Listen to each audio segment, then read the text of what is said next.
The following is a production of Natural Bliss Podcast.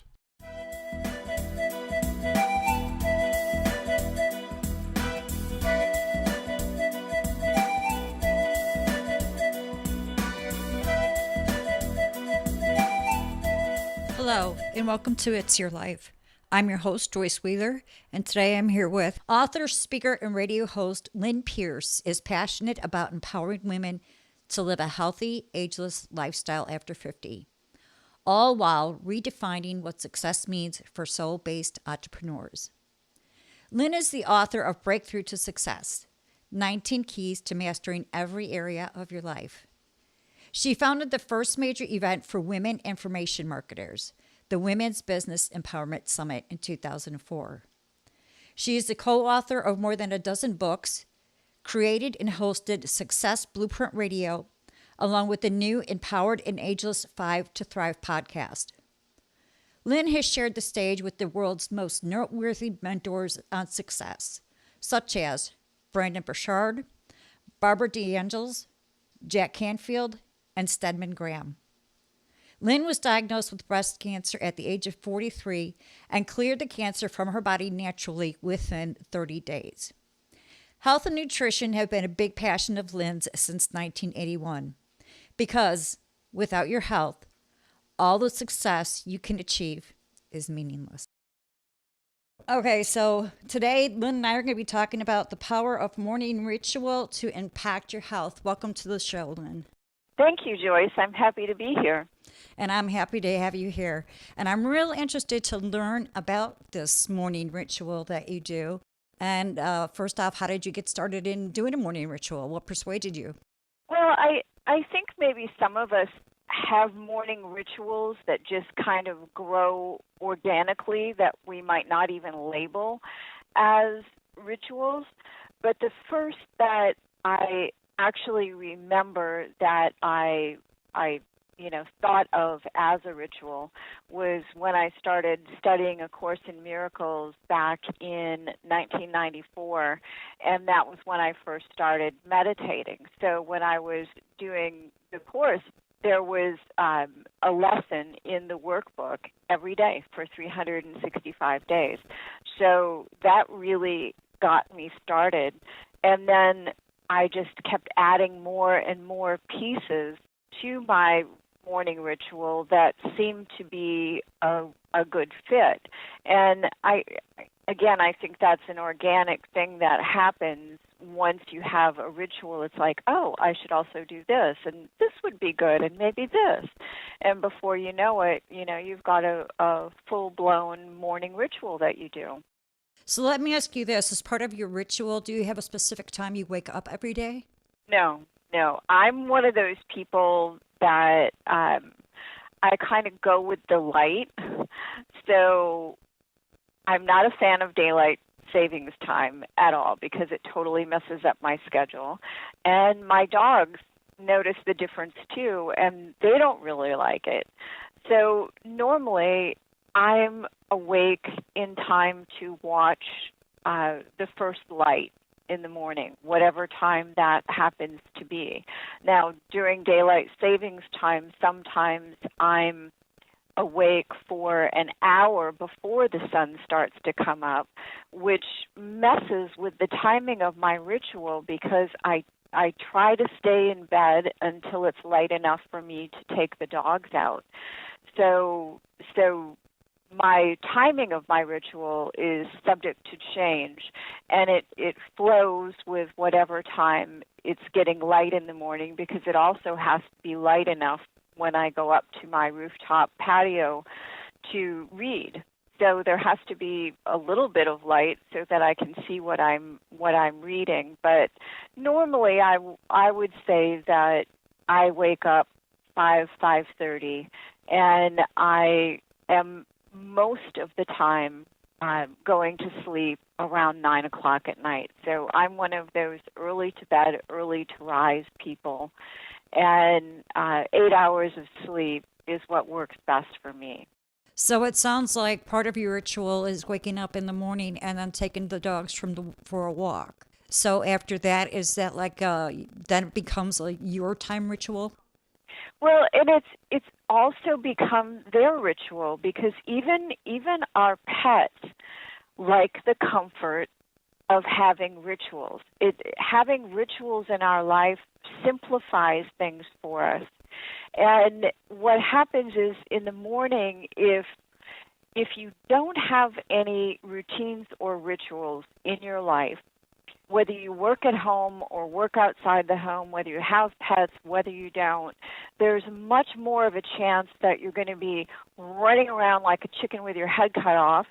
And by the time you get around to work, whether that's at home or away, you're going to be much more stressed because there was too much unknown and too many decisions to be made in however short of a period of time it is from when you get up to when you walk out the door or when you sit down at your desk. So my dogs like those rituals too. And again, back to daylight savings time when everything switches and I start doing things in a different order, then it messes with them as well because I see, one of my dogs who absolutely goes upstairs with me every day. The other one, sometimes yes, sometimes no. But Yuki will go to the bedroom door and he'll sit there for me to open the screen for us to go upstairs. And if I don't, then he's confused. It's like, well, wait a minute. I ate. You walked me. The next thing is if we're in the bedroom, it means we're going out the door and we're going upstairs. So everybody has their routines, and they feel much better when they're operating on our normal routine. So I think it benefits everyone. And if you really think about what a difference it would make in your life a year from now if you added 365 more hours of time that's spent in a positive way to your year. If you normally work 40 hours a week, you just added 9 weeks to your year, devoted totally to your personal success. And so often the biggest complaint people have of why they can't have any kind of morning ritual is that morning is as fast as they can get up and get out the door. There is not one moment to spare, but the benefits to your health and your well-being are so huge that maybe you can't carve out an hour. But if you carved out half an hour, that would be 4.5 weeks. If you carved out 15 minutes, that would be more than 2 weeks that you'd be adding to your year of a 40-hour work week. That's a lot of time that now you've given back to yourself to start your day in a more calm, centered way, one that benefits your health, your mindset, your well-being. It's more than self-care. It's self-preservation. And by having this morning ritual in your life, it not only keeps you organized, but it also frees up your brain from all the minutia that you're thinking about when you're getting ready in the morning so that your brain can focus on more important things. And it really grounds us and gives us more stability. So whether it's a spiritual routine like mine started out to be, or an exercise routine, or even the process that you go through making your coffee and your breakfast in the morning, these morning rituals give us a feeling of comfort. They're a part of our day that we can count on. And I've talked to people who, when something traumatic happened in their life or someone passed away and they were grieving, that their morning ritual was that one thing they could hang on to, that one bit of normalcy when everything else had shifted, that allowed them to keep going in their life. So I don't think we realize how important and valuable it really is to have that morning ritual. Right. I know for me, and when we decided to talk about the morning ritual, and I know yours is a little bit more in depth than mine is as far as pertaining to physical and mental well being. But for me, with the ritual, I mean, it's you're totally spot on. It's like I know what I'm gonna do. I know what I'm doing. I do the same thing every single morning. So I'm sure other people have rituals, but they're all a little bit different. So tell us about your morning ritual. Well, my morning ritual really encompasses body, mind, and soul. And well, that's basically the theme of my life is being empowered and ageless, body, mind, and soul. So, it's part nourishment and movement of your body, meditation for your mind, and then either spiritual reading and or journaling for your soul. And my routine over the years has expanded and contracted depending on how much time I had and what was going on in my life. And also, when you think about since 1994, that's going on 25 years, that your habits change over time. So your rituals are a framework, but they're not set in stone. So there's an ebb and flow that goes along with it as well. And so, part of my routine, depending on the time of year, is starting my day when it's still dark out with warm water with lemon and cayenne pepper in it to kind of wake up my system.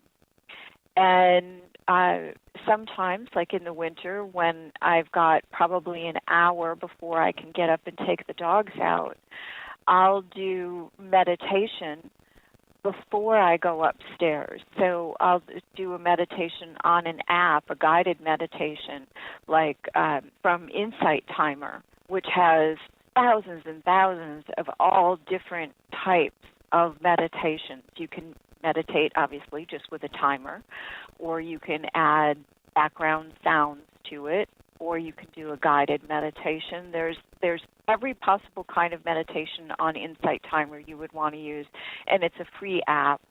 And you can pick the number of minutes you want to do it for. So whatever your schedule is, even if you only have 4 minutes, there's a meditation on there for 4 minutes that you can do that will start your day off right. So even if you say, I can't lay in bed or sit in bed for an extra 4 minutes, okay, listen to that 4-minute meditation while you're brushing your teeth and washing your face. There's always a way to introduce something more positive into your day. I never thought about listening to a meditation while I was getting ready in the morning. I usually, like to lay down and relax and just really get into it. But now on Saturday mornings, I go to the farmer's market to sell, and I actually have either mantras going in the background, or I'll have positive affirmations going. But, so that is kind of meditative, I guess. Yeah, it is. And, your ritual is whatever works for you. And something that I discovered on Insight Timer, because when I first started it, and I thought, okay, I've been meditating, like I said, almost 25 years by just sitting down and getting quiet and going inward.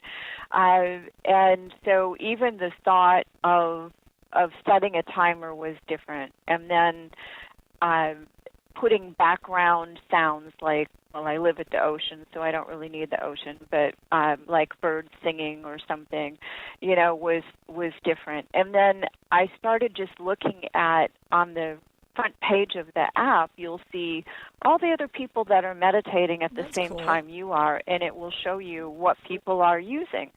So you can go, oh, well, that looks interesting, and click on it, and one day you try one thing, the next day you try something else, and you try all different types of meditations.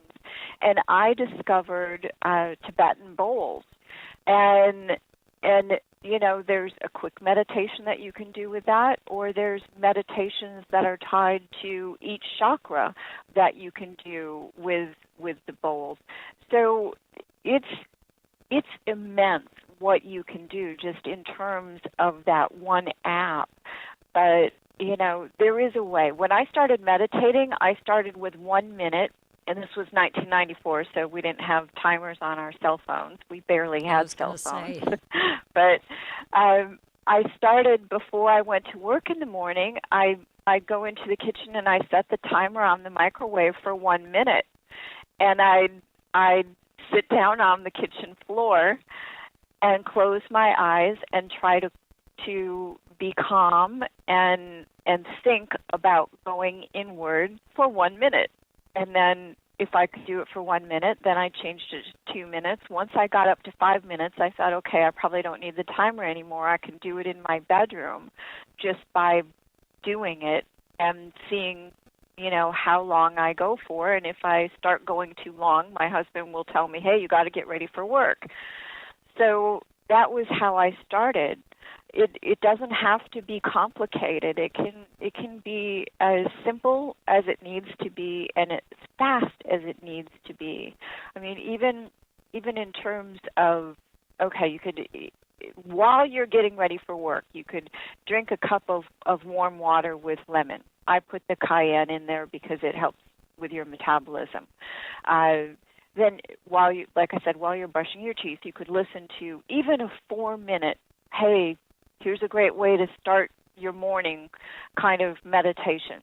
And it's not really, it's mostly just someone saying positive things, so you don't necessarily have to have your eyes closed for that. So you could do something like that. And then you could just move your body for a couple minutes. I've found online quick wake-up exercises that you literally can just move for about 2 minutes, and it gets your blood flowing.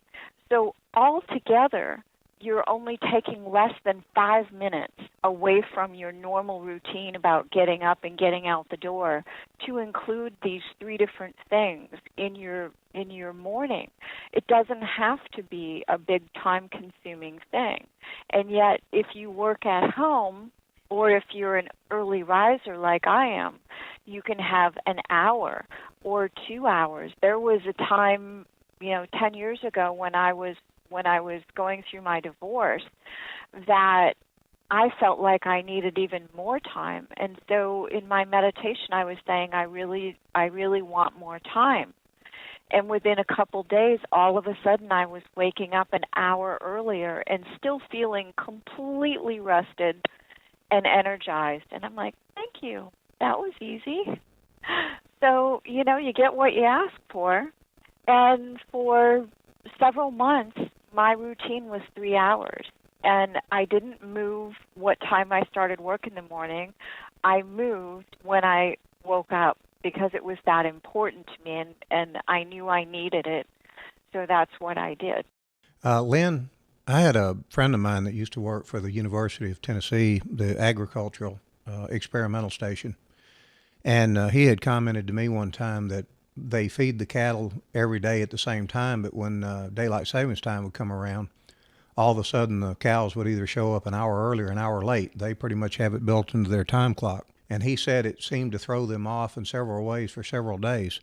How much do you think that it affects us when that happens, and what do you think happens to our productivity? How long does this affect us for? I think daylight savings time is the worst idea ever. I lived here in Cabo San Lucas in the 90s, and I loved that there was no daylight savings time.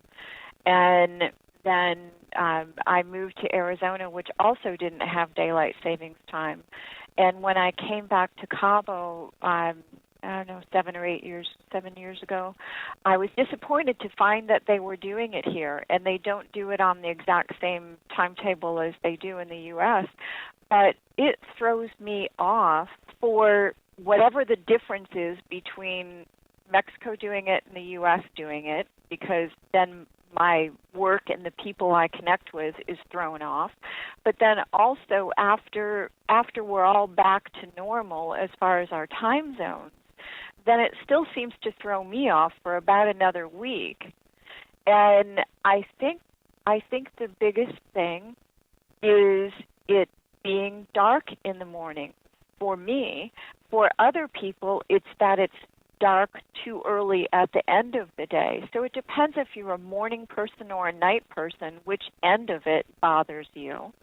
But it seems to take like a week to get your rhythm back to normal, get your body clock back to normal, and that's really interesting about the cows, because I just noticed it with my dogs, and then I thought, well, that's because they live with me, and I'm kind of crazy. So now all my woo-woo stuff has rubbed off on my dogs. But now I know that there's some science behind it because it even affects cows. So that's very interesting. Not only that, but any kind of change in routine. Randy has a coworker that he works with, and his wife changed her work schedule, and it threw the dogs off.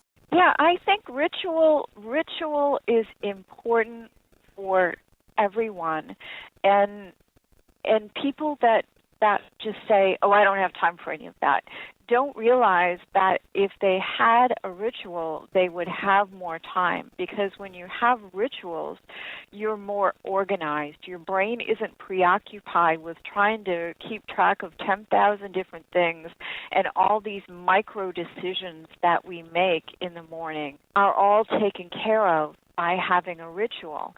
Then, once you have this ritual, there's only a couple things that I need to think about in the morning. I need to think about, what am I going to wear to walk the dogs? And that's laid out. I wear the same thing for the whole week. But if the weather changes and it's cooler or warmer, then I have to grab something else to wear. And the other thing is, what am I going to eat for breakfast? Well, when you think about it, there's probably only 2 or 3 things that you really enjoy eating for breakfast and for lunch. So you could streamline your process a whole lot more if you said, okay, along with doing this type of exercise Monday, Wednesday, Friday, then because I need more energy, then this will be my breakfast on those days. And then the other days that I'm not doing a strenuous exercise, this will be what I eat for breakfast. And so you get into this rhythm that you don't have to think about anymore, and it just streamlines all your processes. Do you think about any work in your morning ritual, or do you try to leave your morning ritual for the ritual and leave work for when it's time to work? Well, my lifestyle and my work are pretty much the same thing, because that's what my work is helping people to have an ageless lifestyle, an ageless life in business, and the whole body, mind, soul thing is a big part of that. So a lot of times when I'm meditating in the morning, I will get an idea for something I should do in my work, or an article I should write, or a topic I should talk more about. And sometimes the information is coming so much that I have to stop meditating and start writing it down. So, it can be a blend. It depends on what kind of work you do. If you're an accountant, then I would say yes. Leave your work for work, and don't think about work at all until you sit down in that chair. That everything before you sit in that chair is your time, because that's what keeps you healthy and well and keeps your mind functioning the way it needs to function. You want to start your morning off in as stress-free a way as possible. So you don't think about work until you have to think about work, unless, work is part of what you do in your morning routine, then it would be a different situation. But for most people, yeah, you want to keep it separate. When we had talked on the phone, you had talked to me about a tea that you make. Is that part of your morning ritual? Yes. And And my tea has moved its place in my morning ritual, depending on where I lived and what I was doing. So there was a time that I would have my tea much later, where I would do my morning routine of my spiritual work and meditation and everything, and then I would make my smoothie in the morning, and then I would have my pot of tea. Now it's shifted to earlier, to where after I do whatever my exercise is in the day, I juice celery, and then while I'm drinking the celery, I will make the tea. And if I can, I'll give you the link to where you can find the recipe for the tea. Is that okay with you? Yes, go ahead, please. Okay.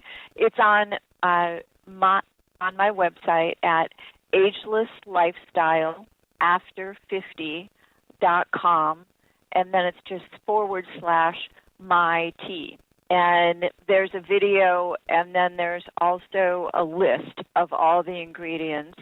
And each ingredient that's listed is a clickable link that takes you to the nutritional benefits of each one of those ingredients. For 4 years, I just called it my concoction, because I started just drinking green tea, and then I found that it was healthier if you put lemon in your tea. And then I put mint in my tea. And that was all pretty normal stuff. But then I started adding other spices and other herbs that I was learning about. And I started putting ginger and turmeric into my tea because of the health benefits. And if you're using turmeric, you want to combine it with black pepper and some kind of oil, because it increases the bioavailability of the good stuff in the turmeric by something like 2,000%. So I put that in. And then I put cayenne pepper in, and I put cloves in, and I put star anise in. And then I thought, well, I read that rosemary helps improve your memory, so I put rosemary in. And I put oregano and thyme in, and sage leaves in there. And I put raw local honey in there. So now there's no way that anybody could just dump all that stuff in there the first time and start drinking it. It's something that you'd want to add ingredients one at a time and work your way into. But there's important nutritional benefits for every single one of those things. And the fact that I've been drinking this tea now for, I don't know, it's got to be 4 or maybe going on 5 years, I credit with the fact that I rarely catch anything that's going around. And the fact is, I pretty much didn't like anything in this tea when I started doing it. I am someone who will eat or drink things because they're good for me. And the one thing I've learned is, even if I don't like it, even if I've never tasted it before, just start out with a little tiny bit and work my way up. And at first, the only thing you'll taste is that one thing that you don't like. And then within a very short period of time, you don't taste it at all anymore. And that's true with everything. I've yet to find anything that isn't true with. So if there was one other thing that I would say to put in there, it would be Bragg's apple cider vinegar. Because for me, I can't just take a shot of apple cider vinegar with water in the morning like some people can, and it's very good for you. So I either put it in a smoothie, or I'll put it in my pot of tea, or if I'm doing a vegetable salad for lunch, I use that and half a lemon as my salad dressing. But I think the raw apple cider vinegar is important to your health as well. Right. So when it came to the tea, how long did it take you before you had it, where all this stuff? Are you still adding to it? Um, well, let me see here. I'm on the page looking at it now, and I would say that yes, I added cinnamon to it. That doesn't seem to be here, so I don't remember when I added the cinnamon, but I do put cinnamon in it now as well. And occasionally I put a clove of garlic in it. Now, if you're putting a clove of garlic in your tea, just smash it. You don't have to cut it. Just kind of push it down so that it opens up a little bit. And the garlic makes the overall tea more mild. Interesting. And you just have to make sure that you're not going to be around a lot of people that day because the garlic will be coming out of your pores. But the garlic is hugely important to your health. The dogs like it, don't they? So, yeah. There's controversy about whether dogs should eat garlic, but I think it is good for them. But yeah, now the thing that takes the heat out of this tea is the raw, organic, local honey. When you put a tablespoon of honey in the pot of tea, then the spiciness of it is taken down by the honey. Otherwise, having cayenne pepper and black pepper and even the ginger can be a little spicy for people. So that's why I'm saying, start with the things that you know you like the taste of, and then add one other thing at a time. Okay, Lynn, we're going to break here for just a minute, and we'll be right back.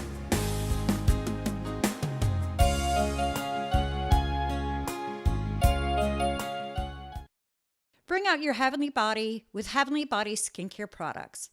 Heavenly Body's products are created to feed and nourish the skin. They formulate their products in small batches for both quality and freshness. Heavenly Body's products are cruelty-free, contain certified organic ingredients, and are cost-effective. To bring out the Heavenly Body in you, visit their website at hborganicskincare.com.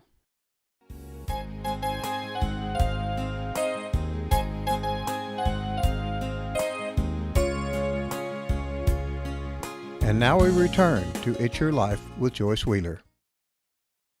What I would like to know is if people want to start making this tea, how would you advise them as far as adding, like, would they drink, say, just plain green tea for like a week, and then maybe the next week add another ingredient that, maybe interested them, like the mint like you did, and like maybe every week, or how?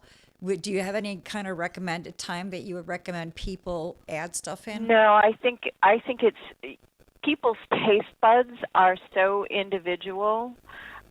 For me, yes. I drank green tea for a long time, and I never liked the taste of it. Good green tea tastes fishy to me, and so that's just my taste buds. I'm sure somebody else thinks it tastes fishy, but I don't know how predominant that is. But I drank it because it was healthy, and then putting the lemon in there helped a little bit. Putting the mint in there helped even more. And I use all fresh herbs. I grow my own organic herbs in pots on my rooftop patio, so I have everything fresh. And I'll just put a couple sprigs of everything in there. The one thing you don't want to do is put too much rosemary in there because, and I have that in the blog post, that a little goes a long way, because if you put too long of a section of rosemary in there, it tastes like furniture polish. So you only make that mistake once of, okay, cut back on the rosemary, that was too much.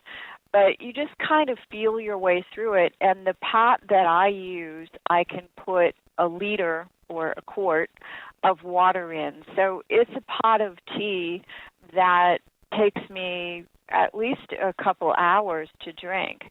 And with the tablespoon of coconut oil and the tablespoon of honey in there, it has some weight to it. So it's not like drinking a regular cup of tea. It will fill you up more. And like I said, just start with what you like, and when you feel like it's like you're ready to add something else, pick something else to add, and just a little bit the first day and see, could I even taste that? And if you could taste it, did it taste okay to me? And when the taste doesn't bother you anymore, start adding more until you get to a decent amount, and then just keep going. But I did a video so that I could show approximate portions of what I put in. And what I was doing in the video, I wouldn't do more than that.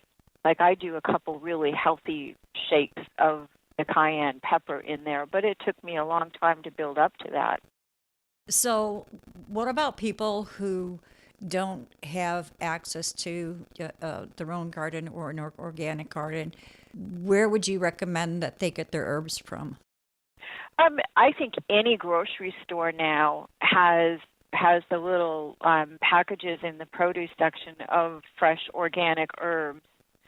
And also, I would assume that they would be able to order organic seeds or have a local nursery or somewhere locally that you can get organic plants from. And here in Mexico, I get them from the plant lady at the organic farmers market.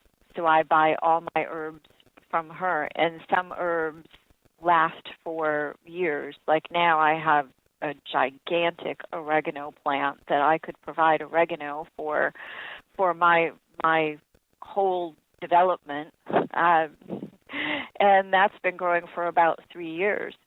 So some of those things you only have to buy once, and they'll just keep growing. And if you live somewhere that has winter, it's good for them to be in pots so that you can move them from outside to inside. For me, I move them from where it gets too hot with intense direct sun for a couple months out of the year. I move them to a shadier spot and then move them back again when it's cooler. So I like having them in pots because then I've got them year round. And if like my mint seems to die every summer because it's just too hot for it, so then I have to buy mint at the grocery store. And if you absolutely can't find organic, then just make sure to, wash all of your produce if you're not using organic. That's very good advice. Thank you very much for that, Lynn. So, do you want to talk at all about your website and what people can find on your website, and give us that URL, please?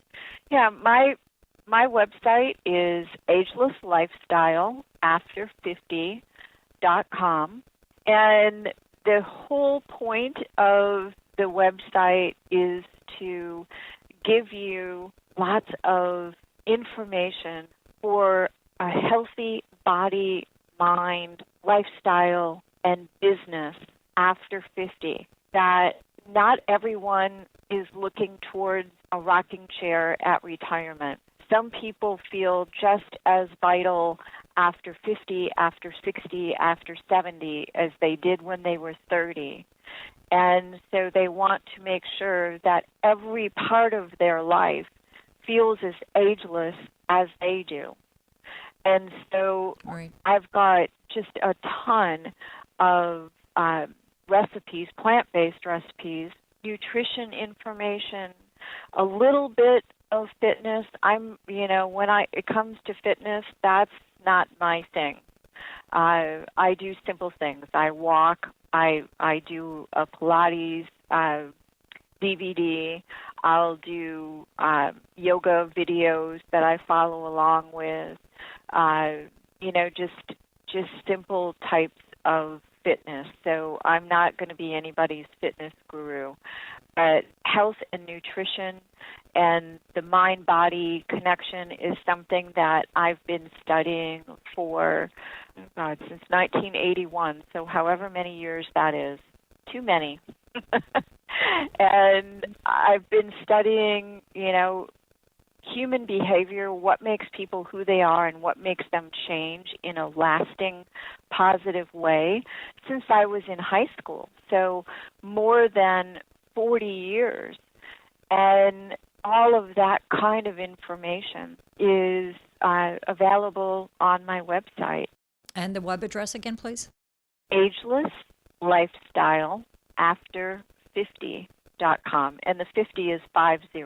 Is there anything else as far as a morning ritual goes? What about other rituals during the day? We're talking about a morning ritual, but I know, for me, I have a ritual which goes on later in the day. Is morning the best time for a ritual, or can a ritual take place anytime? When you think about how busy our society is these days, I know for me, after I had my daughter, I had to change the way I was doing things and how long I was doing things, and I had to come to the point that doing something is better than doing nothing. So do you think that morning time is the best time for this type of mind, body, soul ritual, or do you feel that it could be profitable at any point in time during the day? Well, I think it's really important that you do it when you have time rather than not doing it at all. So that is a very important realization that you had. And so if there's absolutely no way to do anything in the morning, then do it at another time. But there are different types of rituals that we can set for ourselves at different points during the day, because so many things that we would like to do, we forget to do because time gets away from us. And having rituals set up at different times in the day helps us to not forget to do things that we're like, oh, I forgot I was going to do that. I was going to start doing that, 3 days a week, or I was going to start doing that Monday through Friday or every Saturday or whatever. And you forget because there is no ritual to keep it top of mind. So any time is better than not at all, but I would try and find at least a couple minutes in the morning to just start your day off from that calm, centered, positive place, because that grounding will make a huge difference in your day, especially cumulatively over time. You will start to feel the difference. And I think as you start to notice the difference of just those few minutes that you're giving yourself, you might think, hey, if a few minutes is doing this for me, maybe it would be a good idea if I got up a few minutes earlier and gave myself a few more minutes for this to see how much more of a benefit I could have. And so if you have to inch your way into having a practice, that's the best way to do it. Let the benefits that you're feeling drive you to get out of bed earlier. And sometimes that means you have to cut some stuff out at night so that you can get to bed earlier, so that you can get a good night's sleep and get up at a time that allows you time to start your morning in a way that's going to give you a good foundation. I agree. One thing I was thinking while you were talking was it's so easy now for us to carry things into our vehicles. Commuting sometimes could be very stressful for people. So I was just thinking, oh, wouldn't it be wonderful that while you're commuting to, have some kind of meditative, or like you were talking about the Tibetan bowls, which I love the Tibetan bowls, to have just something calm and relaxing playing in the background, while you're driving, maybe not stress you out so much. So how do you think that would work for people? Anything that doesn't make you drowsy. So that's the only thing that you have to be aware of. And so, there are things where there's positive statements that you can listen to, or even positive life-affirming podcasts that you could listen to on the way to work.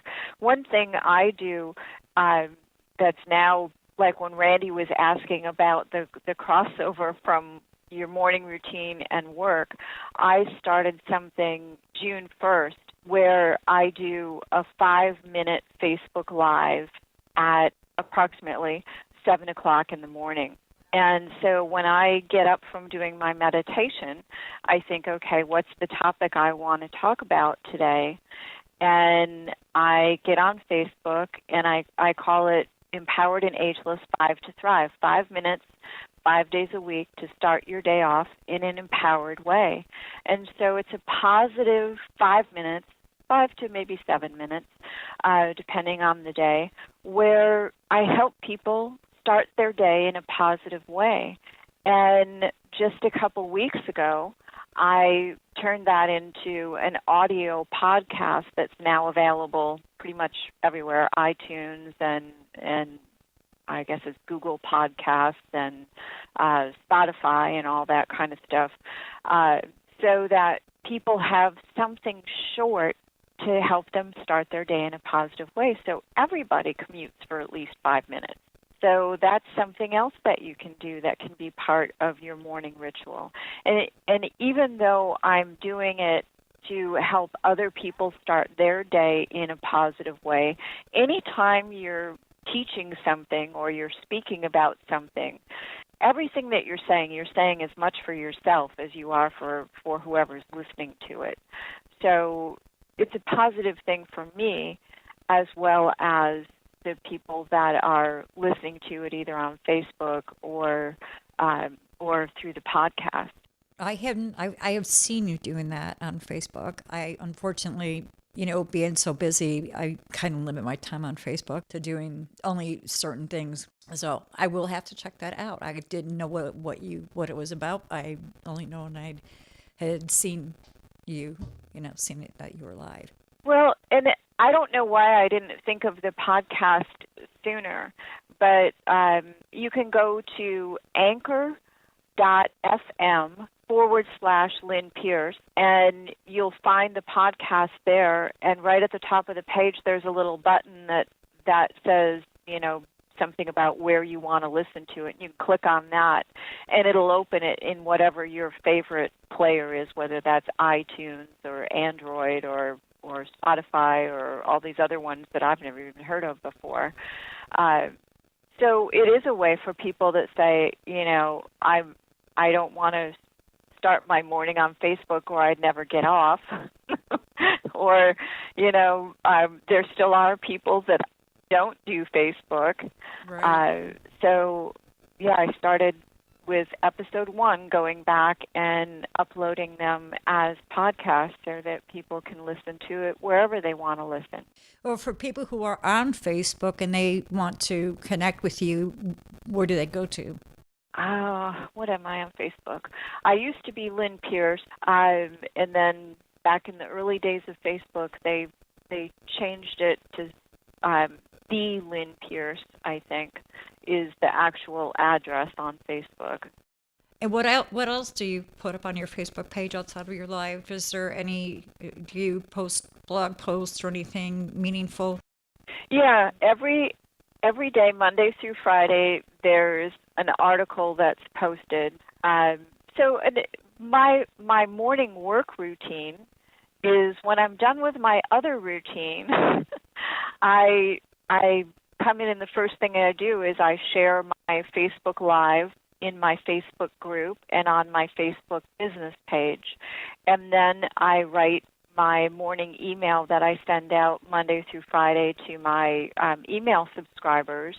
And in that is a link to an article for that day. And then I post that article link from my blog to all my social media accounts. Because you never know where you're going to reach someone. So I post it everywhere, and then I upload another episode of the podcast to anchor.fm. And So that's basically my whole morning, and then it's time for me to make my lunch. So all of my recurring tasks that I do in my business, I have in chunks. I know exactly how much time to allot for each one, and that's another way that social media doesn't get away from me, is I can go through all my social media and get it posted everywhere in a time period that I allot for that, and then I move on to my next task. And then after lunch is time that I can do interviews, I can write, I can do work on my business. So it's a different type of activity that I do in the afternoon. But that way I know that everything that has to be done on a daily basis is all done first thing in the morning. So it sounds like you actually you pretty much have a routine for every day as far as some kind of schedule as far as what you do. Yeah, and then my afternoons, if there's something like I did a 30-day challenge, and so I scheduled the time for doing those assignments in the afternoon, because my afternoon is completely flexible. If I'm living in a tourist town, I have a lot of friends that come and go, and so if I have friends in town and I want to take the time off, then I can always rearrange those blocks of time in my schedule and know that everything is still going to get done. And I can clear a day or I can clear a couple days because my schedule can be flexible. So I can start earlier and get my morning activities done earlier in the day, or some of them I can prepare the day before. So having rituals really is very freeing, because it gives you a lot more flexibility, even though it sounds like it's kind of rigid, but it's very flexible, and being organized gives you a lot of freedom. Well, it sounds like you pretty much have things together. Well, I'm doing my best. Life is always throwing you curves. There's just no way around things coming up that you don't expect. But rituals are a good way to help you keep it together no matter what's going on in your life. Rituals. My daily routine was interrupted. It used to really upset me. And then I started just going, why are you getting so upset? Life happens. There's something you can do about it. Go with the flow, Sometimes that's just what you have to do instead of stressing out. I mean, I can't control it, so why stress over it? But anyway, it's been great having you with us here today, Lynn. And I appreciate you taking time to talk with us. Well, thank you. I appreciate it. And tell Randy I'm here.